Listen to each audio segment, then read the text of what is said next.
Science is complicated, but business is simple. That doesn't mean it's easy, but it's simple. The difficult thing is maintaining the discipline, focus, and relentless drive to execute that translate that theoretical simplicity into success. In fact, it's so simple that there are really only three things you need to think about. Three pillars that, if they're strong enough and stable enough, will enable you to build a really special biotech company. Those three pillars are number one, science, number two, money, and number three, people and culture. I'll explain. You need spectacular, game-changing, needle-moving science. It's not enough to have an insight that leads to incremental improvement. You must promise and deliver a breakthrough that allows unmet needs to now be met, standards of care to rise dramatically, and quality of life that's unrecognizable from where we are today. Every time I speak to biotech investors about what they're looking for in a company, this is what they tell me. Yes, they want to make money, but they also want to invest in businesses that will have a major impact on the world. Aiming high is really the only way to succeed. But lofty scientific ambitions alone aren't enough. You have to make sure that the science works, and that's often the tricky part.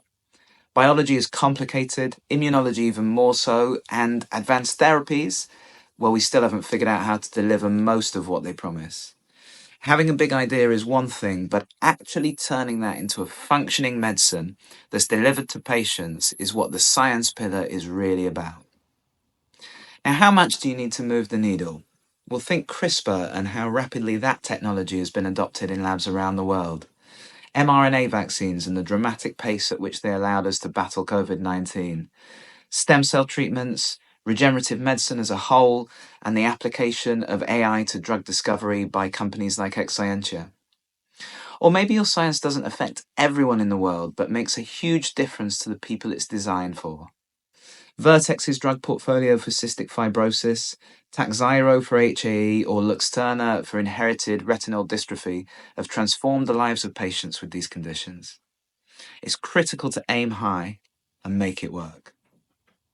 Then the money pillar. Well, this one should be obvious. Without money, you can't deliver on your science, so finding ways to fund your research is critical. For most biotech companies, this means fundraising, but there are other routes. I spoke with a biotech CEO just last night, in fact, who's brought $8 million of non-dilutive grant funding into their organization. And businesses like Oxford-based Citrix and Cambridge's Amphista Therapeutics have significantly reduced the need for equity funding with major pharma partnerships. It's not just about bringing money in, though. Once you have it, you have a responsibility to spend it well and to communicate how you're using it. In drug research, it's incredibly easy to waste $50 million or more on the wrong experiments, the wrong people, or on programs that just aren't going anywhere. A common issue we see biotech companies encounter is that they start developing an answer without defining the question they're addressing, which leads to huge amounts of waste. Yes, you might have the best technology there is, but so what? What difference does it make? And can you be disciplined enough to focus in on a handful of use cases until you've proven that it works? In a world of platform technologies that can be theoretically applied to an unlimited number of problems, the key to the money pillar is spending wisely. And then finally, people and culture. Well, culture eats strategy for breakfast, right? Whether Preeta Drucker actually said this or not, and whatever it actually means, the point remains. Speak to the most experienced CEOs and they'll tell you that the most important thing you can do when building a company is get the right people on the bus and develop a culture that allows you to deliver on your ambitions. Everything else will follow.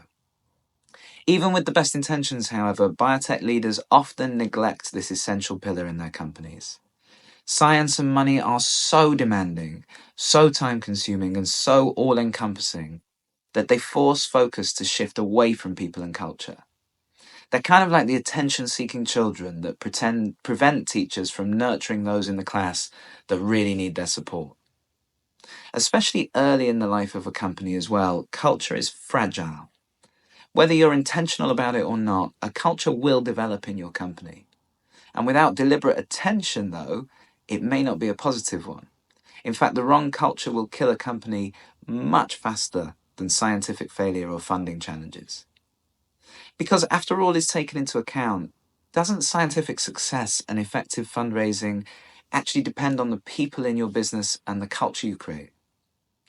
Can a great team not overcome challenges in those areas, even when they seem fatal? It's often said that the main reason most companies fail is that they run out of money. But in reality, this is a deflection. Ask why the company ran out of money, and you may get closer to the truth. Perhaps it was poorly managed, suffered from weak decision making, or took a risk that it couldn't recover from, which I have some sympathy for. Sometimes risking it all is the only way to achieve greatness.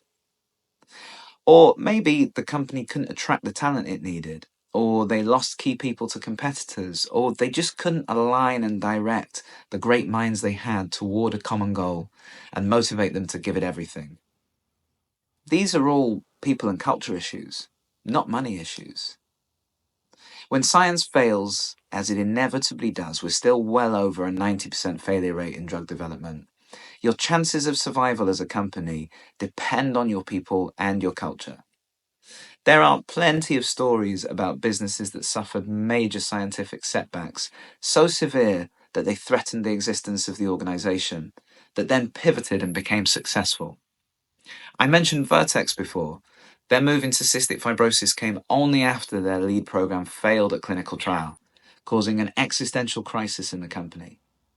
Amgen, Genentech, Regeneron, Alnylam, Sarepta, all these successful biotechs suffered horrendous technical challenges and failures.